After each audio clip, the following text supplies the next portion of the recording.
Shalom jemaat yang dikasihi Tuhan, kami ingin terus rindu mendukung di dalam doa bagi Bapak Ibu Saudara-saudari semua.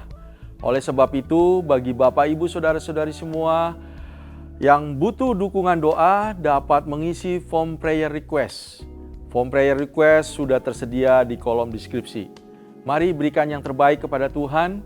Bagi jemaat yang rindu memberikan persembahan, dapat melakukan transfer di nomor rekening BCA 288-837-9997 atas nama Gereja Kristen Sangkakala Indonesia.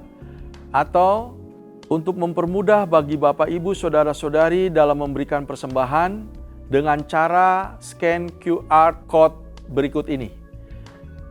Transfer dapat dilakukan melalui BCA, GoPay, OVO, Dana, ShopeePay, ataupun e-wallet lainnya.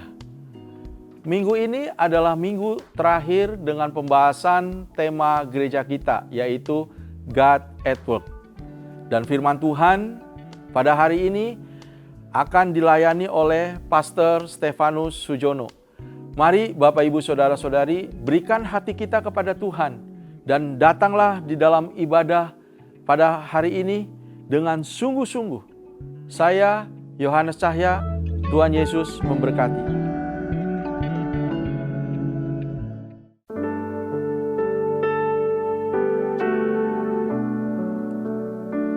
Terima kasih Tuhan Yesus. Engkau baik bagi kami Tuhan.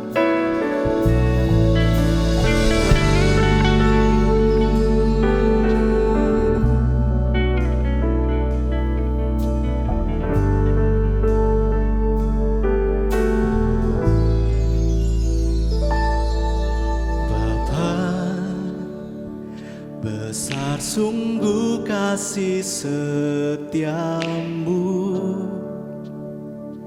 nyata sungguh perlindunganmu, tak satu kuasa mampu pisahkan aku dari kasih-Mu.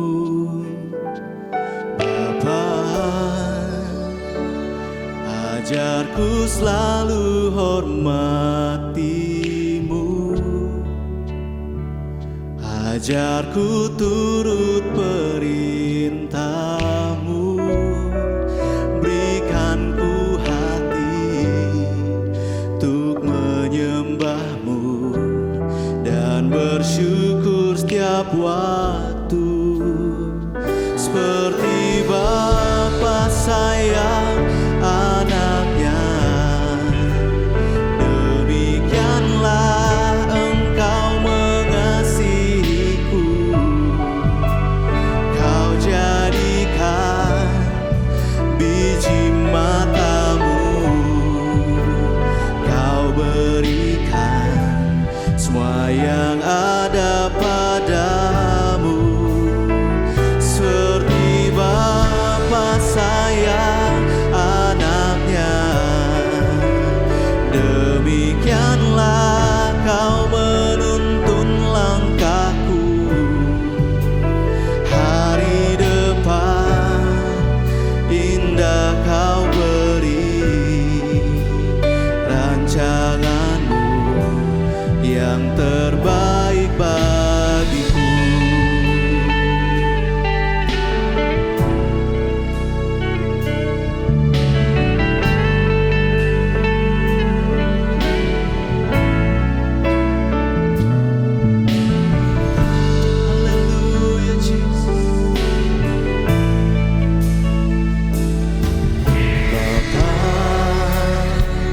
Besar sungguh kasih setiamu,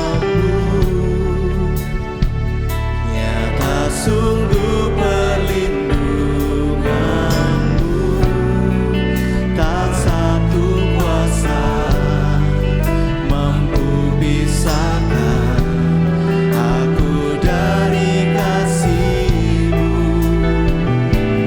Bapa, ajarku selalu hormati-Mu,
kasih Tuhan Yesus buat kasih-Mu dalam hidup kami. Kami sungguh bersyukur Tuhan, kami punya Allah yang seperti Engkau, Bapa yang selalu menyayangi anak-anaknya. Engkau selalu menuntun langkah kami Tuhan. Ketika kami berseru kepadamu, Engkau ada. Kami mau Tuhan Yesus memuji menyembah Engkau lebih lagi pada pagi hari ini. Dalam mesbah keluarga kami Tuhan Yesus, kami mengundang Engkau Tuhan untuk turut bersama-sama hadir Tuhan. Urapi kami Tuhan, urapi hidup kami, keluarga kami Tuhan. Kami menyerahkan seluruh hidup kami Bapa, usaha pekerjaan kami, kuliah sekolah anak-anak kami Tuhan Yesus. Karena kami percaya Tuhan, Engkau Bapa yang selalu sayang anaknya. Terima kasih Tuhan Yesus. Keajaiban-Mu, mukjizat-Mu terjadi pagi hari ini. Semua yang sepakat sama-sama katakan amin. Haleluya.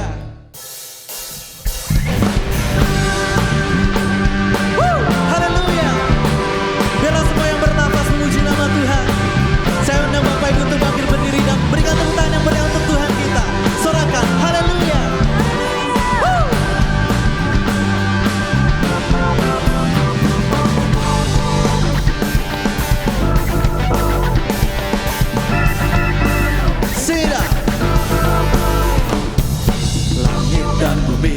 Pujilah Tuhan, amin. Sebab Dia ciptakan semuanya. Keagungan-Nya mengatasi langit bumi. Sembah sujud di hadapan-Nya.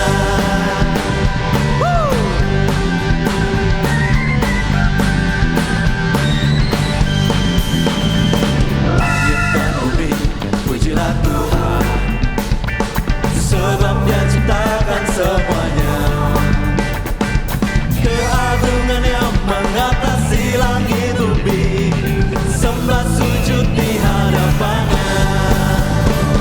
Ku puji, ku sembah, ku puji, ku sembah Yesus Kristus Sang Penebusku. Ku puji, ku sembah, ku puji, ku sembah Yesus Tuhan dan Rajaku.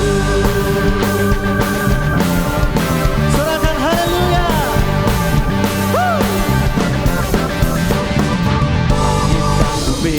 Pujilah Tuhan, sebab Dia ciptakan semuanya.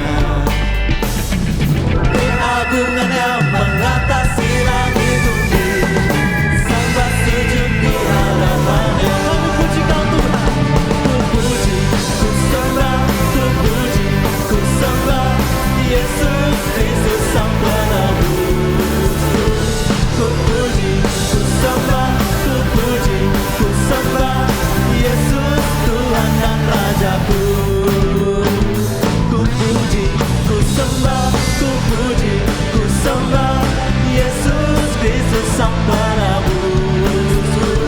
Ku puji, ku sembah, ku puji, ku sembah Yesus Tuhan dan Rajaku.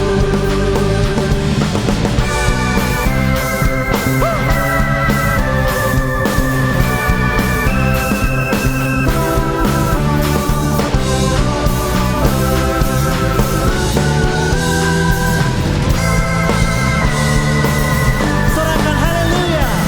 Haleluya. Amin. Haleluya. Amin. Haleluya. Amin. Haleluya. Amin. Saya katakan haleluya. Haleluya. Amin. Haleluya. Amin. Haleluya. Amin. Haleluya. Amin. Giliran Bapak Ibu di rumah sama-sama katakan haleluya. Hey. Amin. Haleluya. Lebih kencang lagi. Amin. Haleluya. Haleluya. Amin. Haleluya. Amin. Siap. Haleluya. Amin. Haleluya. Amin. Haleluya.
Kami bersyukur Tuhan untuk kasih setia-Mu dalam kehidupan kami. Bersyukur untuk anugerah-Mu Tuhan. Bersyukur untuk kebaikan-Mu Tuhan. Kami percaya Engkau selalu menyertai setiap langkah kami. Engkau ada dalam hidup kami. Kami mau nyatakan Engkau dalam setiap perbuatan kami Tuhan.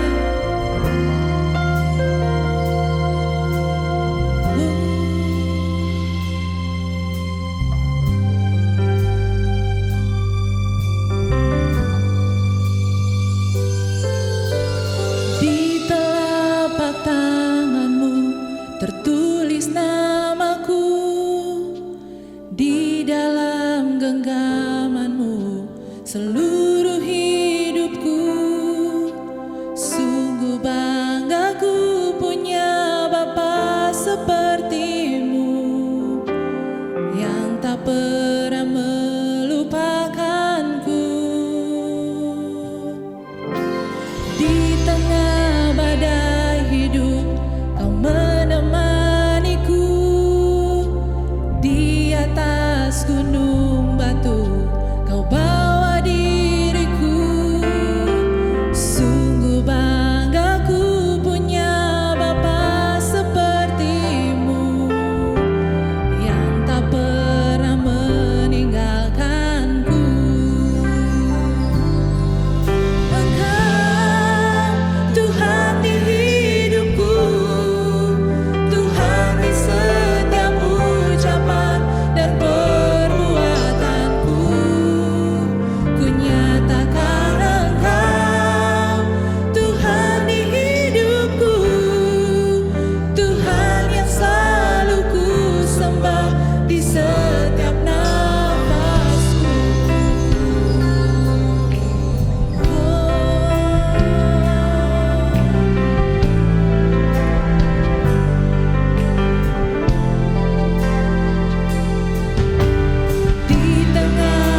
terus nyatakan betapa besar dan ajaibnya perbuatan-Mu dalam hidup kami. Sekalipun hari-hari kami begitu sulit, tapi kami melihat ada karya tangan Tuhan yang luar biasa tercurah bagi setiap kami. Kami tidak pernah sendiri, tapi ada Tuhan yang memegang kendali atas seluruh kehidupan kami. Kami siap untuk mendengarkan firman-Mu pada pagi hari ini. Engkau yang menuntun kami, memberi kekuatan. Kau berkati urapi hamba-Mu. Dalam nama Yesus kami berdoa dan mengucap syukur. Sama-sama kita katakan, amin. Shalom saudara-saudara jemaat Tuhan yang dikasihi dari GKSI. Mari kita berdoa sebelum kita mendengar firman Tuhan. Bapa, kami mengucap syukur untuk pemberitaan firman-Mu. Biarlah kebenaran firman-Mu membukakan mata setiap kami Tuhan. Sehingga kami boleh dicelikan dan kami boleh membangun iman kami di atas kebenaran firman-Mu. Dalam nama Tuhan Yesus, Engkau mengurapi setiap kami dan Roh Kudus menerangi setiap hati kami. Haleluya. Amin. Saudara, hari ini kita akan berbicara tentang tema God at Work, Tuhan dalam dunia kerja, dan ayat yang mendasari itu ada di Kolose pasal 3, ayat 23 dan 24, saya akan bacakan buat saudara. Apapun juga yang kamu perbuat, perbuatlah dengan segenap hatimu seperti untuk Tuhan dan bukan untuk manusia. Kamu tahu bahwa dari Tuhanlah kamu akan menerima bagian yang ditentukan bagimu sebagai upah. Kristus adalah Tuhan dan kamu hambanya. Saya ulangi kalimat yang terakhir, Kristus adalah Tuhan dan kamu hambanya. Saudaraku, rasanya di dalam dunia kerja, entah bisnis, entah profesi, entah apapun, kita disuruh melakukan segala sesuatunya seperti untuk Tuhan, bukan untuk manusia. Itu rasanya mustahil. Itu sesuatu yang sangat sulit dan tidak mudah, karena kita berhadapan dengan banyak situasi yang membuat kita seperti dikondisikan berbuat dan bertindak di luar kebenaran. Tetapi saudaraku, kata perbuatlah seperti untuk Tuhan bukan untuk manusia. Itu kita bisa lakukan di dalam dunia kerja kita. Kalau kita betul-betul menghidupi kebenaran yang ditulis di kalimat yang terakhir. Yaitu Kristus adalah Tuhan dan kita adalah hambanya. Jadi saudaraku, sebetulnya ayat ini tidak hanya berbicara tentang berkat atau upah di dalam saudara bekerja, di dalam dunia usaha saudara, tetapi sebenarnya ayat ini berbicara tentang ketuhanan Yesus Kristus. Bagaimana Yesus menjadi Tuhan, tidak sekedar menjadi juru berkat dan juru penolong di dalam kita membangun usaha bisnis atau profesi kita. Ketika kita mempertuhankan Yesus dalam hidup kita, saudaraku, maka pemilik dari dunia kerja kita, usaha kita, itu adalah Tuhan. Sedangkan kita sendiri adalah pengelolanya. Dan lebih daripada itu, saudaraku, seorang hamba itu tidak punya hak, tetapi yang dipunyai hanya kewajiban. Sehingga seorang hamba, saudaraku, hanya mengerjakan hal-hal yang berkenan di hati tuannya. Seorang hamba tidak bisa mengejar kenyamanan dan kenikmatan bagi dirinya sendiri. Tapi seorang hamba selalu berfokus kepada apa yang diperkenan dan yang menyenangkan hati tuannya. Jadi saudaraku, kalau kita mau di dalam dunia usaha kita, Tuhan menjadi pemimpin, Tuhan menjadi pemilik, Tuhan bekerja di sana. Maka nilai-nilai kehambaan kerajaan Allah itulah yang harus kita kerjakan di dalam dunia usaha atau bisnis kita. Setiap hamba, saudaraku, harus berbuat sesuatu yang terbaik buat tuannya. Beberapa hari yang lalu ada seorang suami telepon kepada saya dan menceritakan tentang kondisi istrinya, saudaraku, dan apa yang harus mereka lakukan.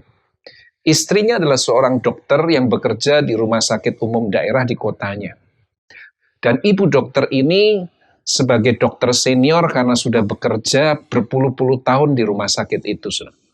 Sampai direktur rumah sakit itu silih berganti orang, dia tetap bekerja di situ. Tetapi karena dia anak Tuhan yang hidupnya lurus dan dia pegang nilai-nilai dari Tuhan, maka dia tidak mau mengerjakan atau menaik pangkat, karirnya meningkat, itu karena hal-hal yang di luar kebenaran.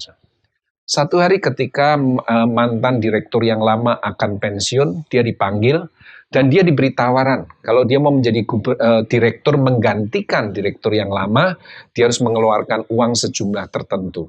Tapi dia berkata tidak. Dia menolak tawaran itu karena dia mau apa yang dia lakukan itu betul-betul sesuai dengan kehendak Tuhan. Dan dia mau promosi itu hanya datang dari Tuhan, bukan dari manusia. Hal yang kedua yang menghambat karirnya, saudaraku, karena dia ada di dalam rumah sakit pemerintah dan itu membuat karirnya terhambat karena dia orang Kristen. Jabatannya sulit untuk naik, saudara. Bahkan ketika direktur baru naik yang belum berpengalaman, saudaraku, itu seringkali tidak bisa mengambil keputusan untuk rumah sakit itu. Dan itu diserahkan kepada dia. Karena dia sangat berpengalaman, saudaraku, dan pandai. Ketika dia melakukan eksekusi kebijakan-kebijakan yang dia ambil, tidak pernah sedikit pun jasa itu sampai kepada dia. Karena yang mengerjakan dia, yang memutuskan bertindak dia, tetapi yang mendapat penghargaan dan tanda jasa adalah sang direktur. Itu yang dia alami, saudaraku. Bahkan beberapa waktu yang lalu ketika bupati melantik beberapa tenaga kerja, tenaga medis di rumah sakit ini untuk menaik jabatan, ternyata dia nggak dilantik juga, saudara. Dan ini betul-betul membuat situasi sulit, saudara. Sehingga suaminya bertanya kepada saya, apa yang harus diputuskan oleh istrinya? Saya menjawab dengan kalimat yang sangat pendek dan sederhana. Silahkan istri Anda berdoa, bertanya kepada Tuhan, apakah memang Tuhan panggil dia untuk ada di rumah sakit itu? Kalau jawaban Tuhan adalah tidak, mudah sekali. Silahkan dia mengundurkan diri. Tapi kalau Tuhan berkata memang Tuhan memanggil dia untuk dia ada di rumah sakit itu, untuk menjadi terang dan berkat di sana, maka dia harus bersedia untuk membayar harga dan memikul salib di sana. Situasinya memang tidak nyaman buat dia. Bahkan apa yang dia lakukan seringkali itu dilupakan. Dan orang lainlah yang menerima jasa. Tetapi, kalau itu adalah panggilan Tuhan, dia adalah hamba. Dia harus mengikuti apa menjadi kehendak tuannya, yaitu Tuhan Yesus, dan dia terus menabur kasih dan kebaikan Tuhan di rumah sakit itu kepada setiap orang, setiap koleganya. Dan satu hari, pasti Tuhan akan berurusan dengan hidupnya. Dan Tuhanlah yang akan mempromosikan dia. Ketika saya menyampaikan hal itu, saudaraku, sang suami begitu lega, dia merekam pembicaraan saya karena itu akan diperdengarkan kepada istrinya. Karena suami istri ini belajar sebuah prinsip bahwa di dalam dunia kerja pun mereka adalah hamba, Kristus adalah Tuhan. Jadi saudaraku, seorang hamba hanyalah mengejar hal-hal yang berkenan bagi tuannya. Apa yang menyenangkan hati tuannya. Nah, seorang hamba yang baik itu selalu mengikuti apa yang menjadi tujuan dari tuannya. Saudaraku, dalam dunia kerja kita ada dua keadaan, di mana dua-duanya itu sebetulnya menyatakan tujuan Tuhan di dalamnya. Saudara ingat bahwa Tuhan kita adalah Tuhan yang selalu punya tujuan. Dia bukan Tuhan yang iseng, yang mengerjakan segala sesuatu karena kebetulan. Itu sebabnya segala yang terjadi atas hidup saudara dan saya sebagai anak Tuhan tidak pernah kebetulan. Ingat baik-baik, apapun yang terjadi dalam hidup saudara, termasuk dalam dunia usaha saudara, itu tidak pernah kebetulan, tidak pernah by accident. Tetapi semuanya itu ada tujuan, ada purpose dari Tuhan. Nah, dua keadaan ini, saudaraku, yang saya akan bahas. Yang pertama adalah ketika saudara diberkati di dalam usaha, di dalam dunia kerja atau profesi saudara. Saudara mengalami kenaikan pangkat dan promosi yang luar biasa. Atau saudara bisa mengekspansi bisnis saudara sehingga menjadi besar, saudara menjadi orang-orang yang diberkati. Ingat, ketika saudara diberkati di dalam dunia usaha saudara, Tuhan punya tujuan. Bukan sekedar berkat itu berhenti sampai kepada saudara. Kejadian pasal 12 ayat 1-3 menyatakan bagaimana Tuhan membuat janji berkat kepada Abraham. Dan ayat itu dikenal dengan sebutan berkat Abraham. Anak Tuhan seringkali mengklaim dari Tuhan bahwa mereka juga berhak atas berkat Abraham. Betul, saudara? Kita ini keturunan Abraham rohani, sehingga saudara dan saya juga berhak atas berkat Abraham. Tapi tahukah saudaraku, apa artinya berkat Abraham?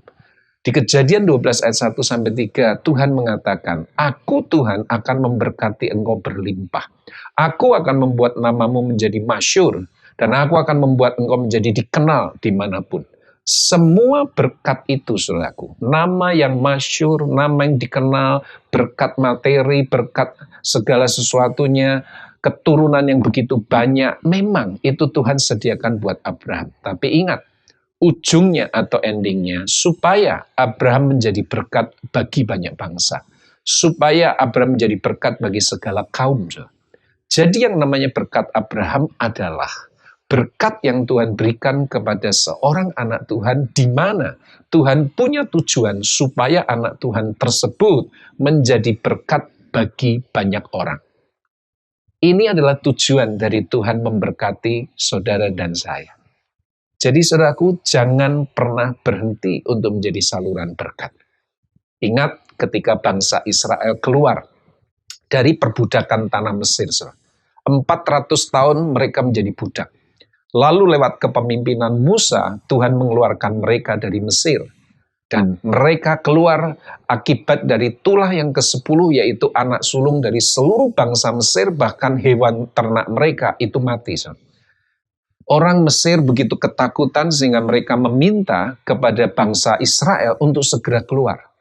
Dan ketika Israel keluar dari tanah Mesir, mereka membawa harta benda Mesir yang begitu banyak. Bahkan mungkin ketika orang Mesir bertemu dengan orang Israel, mereka mengatakan, kamu sebaiknya cepat pergi dari tanah ini. Mereka memberikan semua perhiasan yang mereka sedang pakai, dipretelin, saudaraku, diberikan untuk membekali orang Israel. Bayangkan, saudara, hanya dalam waktu 1 malam, 24 jam saja, sebuah bangsa budak menjadi bangsa konglomerat. Sebuah bangsa yang hidupnya miskin, tidak punya apa-apa, tertekan, tidak nyaman, sudah berubah menjadi bangsa yang kaya raya. Sudah. Pertanyaannya, kalau bangsa Israel diberkati Tuhan dengan emas, perak, tembaga terbaik, dengan hewan-hewan yang begitu banyak, dengan kekayaan yang luar biasa, tapi mereka hidup di padang gurun 40 tahun. Lalu untuk apa semua kekayaan itu? Hanya dengan hidup di padang gurun, saudara. Rupanya di tengah padang gurun, mereka harus membangun tabernakel Musa. Mereka harus membangun kemah pertemuan, tabut perjanjian, supaya Tuhan bisa bertemu dengan mereka dan menyatakan kemuliaannya. Dan kita tahu, saudaraku, bahwa tabernakel Musa yang menjadi tempat Tuhan menyatakan diri kepada bangsa Israel, itu dibuat dari bahan-bahan yang terbaik. Dari emas terbaik, dari perak terbaik, dari tembaga yang terbaik, dari semua sekat-sekat ruangnya dibuat dari kain dengan kualitas yang nomor 1 di dunia. Sehingga jadilah kemah pertemuan yang luar biasa, yang terbaik bagi Tuhan. Dan itu menjadi sarana bagaimana Tuhan menjumpai umatnya, saudaraku. Jadi, bangsa Israel diberkati Tuhan supaya mereka bisa menjadi berkat. Ketika saudara diberkati, maka saudara dan saya juga harus menjadi berkat bagi orang lain. Saudaraku, ketika awal-awal bulan pandemi corona terjadi di seluruh dunia, termasuk di negara Inggris, saudaraku, terjadi kengerian dan teror karena semua orang begitu ketakutan. Saudara. Tenaga kerja ikut menjadi korban, tenaga medis ikut menjadi kehilangan nyawanya, saudaraku, dan semuanya. Kesulitan ekonomi itu membuat ketakutan yang luar biasa, saudaraku. Perubahan besar terjadi. Di tengah-tengah situasi sulit yang dihadapi, ada seorang pria yang melakukan sesuatu pekerjaan dan kebaikan yang begitu dahsyat. Pria ini bernama Kapten Thomas More. Dia adalah pensiunan dari pensiunan angkatan darat yang mengikuti Perang Dunia Kedua. Karena usianya sudah tidak muda, saudara, bahkan sangat tua. Thomas More berusia 100 tahun, saudara. Dan untuk dia bisa berjalan kaki saja, dia harus ditopang dengan tongkat yang disangga 4 roda. Dia harus berjalan dengan sangat pelan, saudaraku, karena keterbatasan fisik yang sudah rapuh, sudah tua. Tapi ketika pandemi COVID-19 melanda Inggris, saudaraku, Thomas More ingin berbuat sesuatu untuk menolong para korban corona dan juga tenaga medis yang menangani pasien corona. Dia bermaksud mengadakan dana amal. Targetnya tidak muluk-muluk, saudaraku. Dia bermaksud mengumpulkan 1.000 pound sterling, kira-kira 18 juta rupiah. Dan dia bermaksud untuk mengumpulkan dana amal lewat dia berjalan kaki mengitari ke kondisi kerumahannya. Perumahannya dia mengitari perumahannya. Dan itu jaraknya nggak jauh, sekitar 25 meter. Dia bermaksud akan melakukan 100 putaran, jadi total 2,5 kilometer. Berjalan kaki, saudaraku, itu gampang buat orang normal.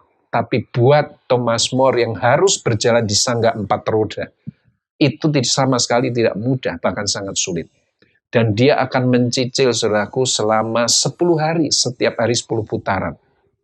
Mulailah dia melakukan hal itu, saudaraku. Awal hari pertama, kedua dia melakukan dengan susah payah. Hanya orang-orang di sekitar perumahan dan lingkungannya yang mendengar. Tapi hari ketiga, keempat, mulailah orang satu kota mendengar. Lalu kemudian mulai media datang, saudaraku. Media cetak, media elektronik, media sosial, datang semua, saudara. Dan itu diberitakan sampai seluruh negerinya dan seluruh dunia matanya tertuju kepada pria tua yang berumur 100 tahun ini. Dia melakukan itu ketika tanggal 20 April tahun 2020 dia berusia ke 100 tahun. Dan pada hari yang ke-10, pada 10 putaran terakhir, dia dikawal oleh satu kompi pasukan Angkatan Darat tempat dia dulu bertugas. Dan hampir semua media datang untuk meliput. Dan itu menjadi berita nasional, berita internasional. Dan luar biasa. Saudara tahu berapa banyak orang yang akhirnya mendonasikan dananya, saudara? Ada 1,5 juta orang dan lembaga yang menyumbang. Saudaraku, ini adalah rekor dana amal yang dilakukan oleh perorangan. Dan kalau target semula adalah 1.000 pound sterling, saudara mau tahu berapa banyak yang terkumpul? 38 juta pound sterling. Itu kalau dirupiahkan sekitar 700 miliar rupiah. Bayangkan, 18 juta rupiah berbanding hasilnya 700 miliar rupiah. Begitu dahsyat apa yang dilakukan oleh Thomas More. Bulan Juli tahun 2020 kemarin, saudaraku, Queen Elizabeth II menganugerahkan gelar kebangsawanan kepada pria tua ini, saudara. Sehingga sekarang dia dipanggil dengan nama Sir Thomas More. Hidupnya sudah mungkin tinggal menunggu kematian. Tubuh yang sangat lemah, berjalan pun tidak bisa. Tapi hidupnya menjadi berkat bagi banyak orang. Jadi kalau di dalam dunia usaha, saudara mau Kristus menjadi Tuhan dan saudara hamba, engkau melakukan segala sesuatu seperti melakukan untuk Tuhan. Ketika engkau diberkati, jadilah berkat. Itulah tujuan Tuhan. Yang kedua, saudaraku, ketika engkau berbalik keadaan diberkati, yaitu diuji. Engkau mengalami kesulitan dan tantangan dalam dunia usaha. Hari-hari ini ada banyak kesulitan yang dialami oleh dunia usaha, saudara. Karena pandemi corona. Tetapi Tuhan ternyata juga punya tujuan, saudara. Karena Tuhan kita adalah Tuhan tujuan. Engkau diberkati ada tujuannya. Engkau sedang diuji menghadapi kesulitan. Engkau pun punya tujuan Tuhan, saudaraku. Di balik itu semuanya. Nah, Yakobus pasal pertama, saudara, ayat 3 dan 4 saya akan bacakan. Sebab kamu tahu bahwa ujian terhadap imanmu itu menghasilkan ketekunan. Dan biarlah ketekunanmu itu memperoleh buah yang matang, supaya kamu menjadi sempurna dan utuh dan tak kekurangan sesuatu apapun. Jadi kalau saudara ada di dalam ujian, maka tujuan Tuhan supaya hidup saudara itu menjadi tekun, sehingga engkau sempurna, utuh, dan tak kekurangan dalam segala sesuatu. Saudaraku, ketekunan itu artinya terus-menerus. Ketekunan itu artinya tidak pernah menyerah. Ketekunan tidak bisa di-stop. Ketekunan itu artinya konsisten, tetap percaya Tuhan mengendalikan segala sesuatu, sekalipun keadaan di depan mata berbicara yang lain. Saudara, orang yang tekun adalah orang yang tidak pernah menyerah.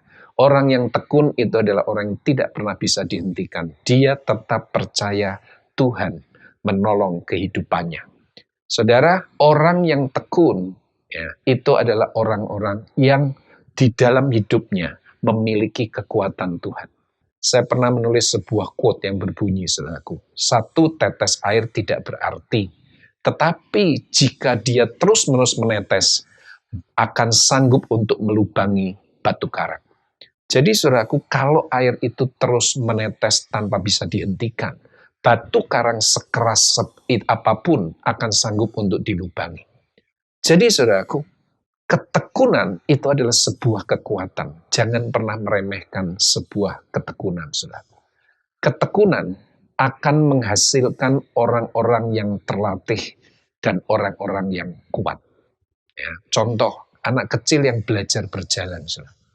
Kalau dia baru awal 1-2 kali belajar berjalan, dia terjatuh, saudaraku, lalu dia berhenti. Dia selamanya tidak akan pernah bisa berjalan dengan baik. Walaupun seorang anak kecil untuk mampu berjalan, ketika dia belajar, dia harus sempoyongan, dia harus berpegangan, dia harus mengalami kesulitan, bahkan mungkin dia terjatuh. Tapi kalau dia jatuh sekali, 2 kali, 3 kali, dia tetap tidak berhenti. Dia tidak menyerah, dia tetap berusaha, dia tekun, maka dia akan menjadi orang yang terlatih. Satu hari dia akan mampu berjalan dengan baik dan tegak. Itu sebabnya, jadilah orang-orang Kristen yang terlatih dan kuat. Saya mau mengakhiri dengan sebuah kesaksian. Ini cerita yang sangat inspiratif. Ada seorang pendaki gunung, di mana dia ini seorang pendaki yang luar biasa menginspirasi banyak pendaki gunung yang lain. Dia merupakan orang keturunan China. Ya, namanya adalah Xia Boyu. Ya, Xia Boyu ini, saudaraku, dia ingin menaklukkan Gunung Everest, gunung tertinggi di dunia. Di mana, saudaraku, puncaknya itu dipenuhi oleh salju abadi.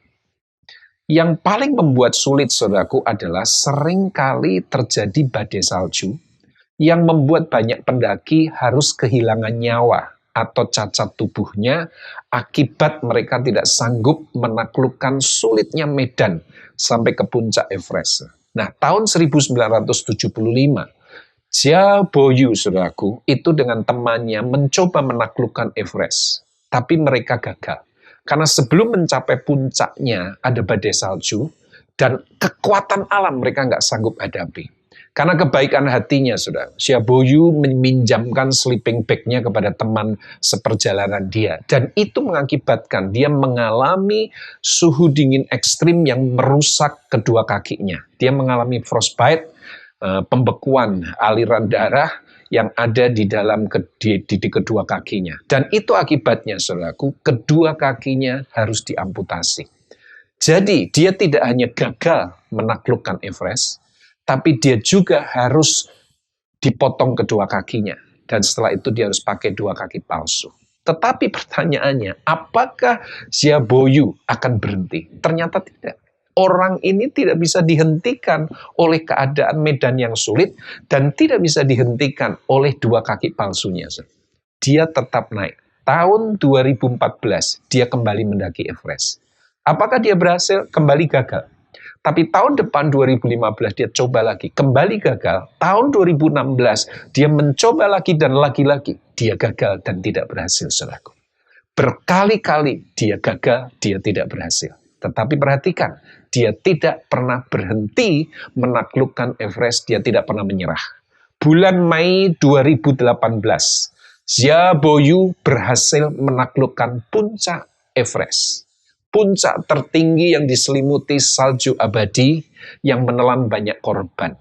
Ketika Xia Boyu menaklukkan puncak Everest tahun 2018 itu, usia pria ini mencapai 69 tahun, saudaraku.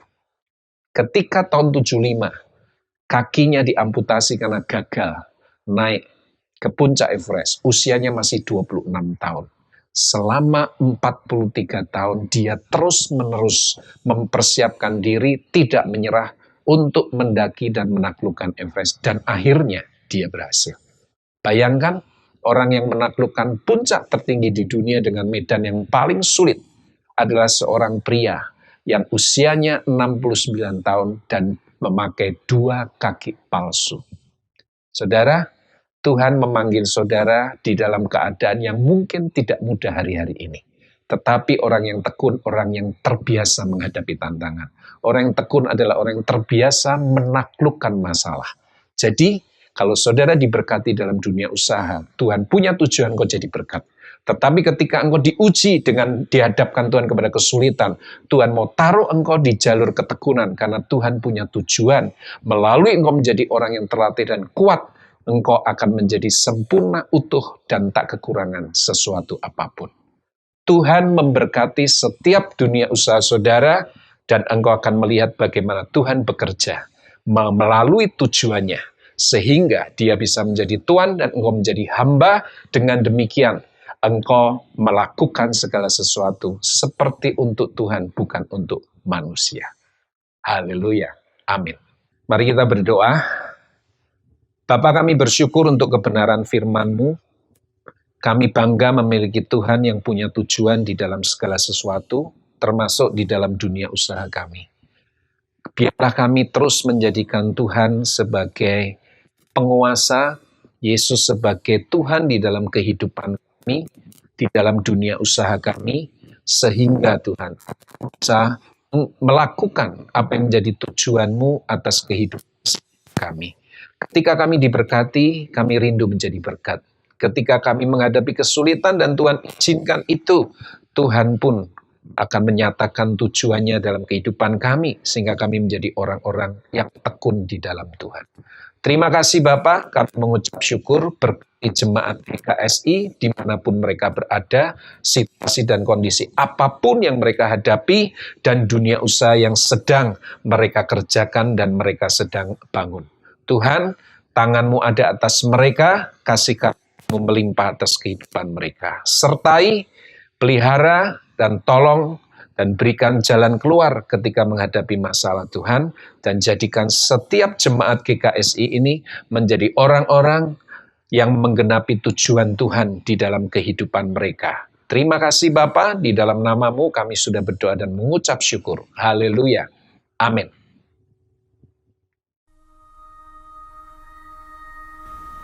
Tantangan pun belum selesai. Pamela yang baru lulus sedang berjuang untuk mendapat pekerjaan di saat PHK terjadi di banyak perusahaan. Namun, Pamela masih memiliki harapan, seperti lilin kecil yang menerangi kegelapan.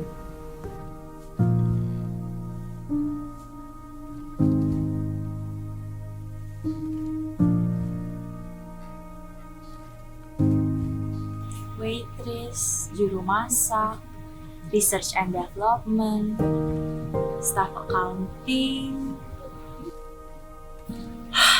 Kenapa sih cari kerja susah banget rasanya? Kemarin aku sih udah sempat ngelamar ke 10 perusahaan. Di Jakarta, di Bekasi, di Tangerang. Semoga aja ada salah satu perusahaan yang mau nerima aku.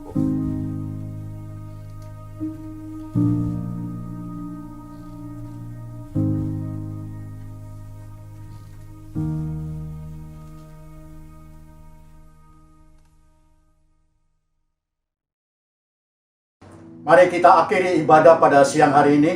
Kita bangkit berdiri, kita akan menerima berkat yang daripada Tuhan. Terimalah berkat sejahtera yang daripada Allah Bapa, cinta kasih daripada Tuhan Yesus Kristus, dan kekuatan daripada Roh Kudus.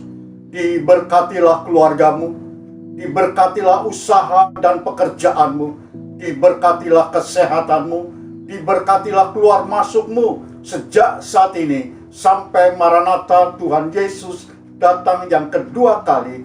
Terima kasih Bapa untuk seluruh berkat-Mu. Kami mengakhiri ibadah di dalam nama Yesus Kristus. Haleluya. Amin.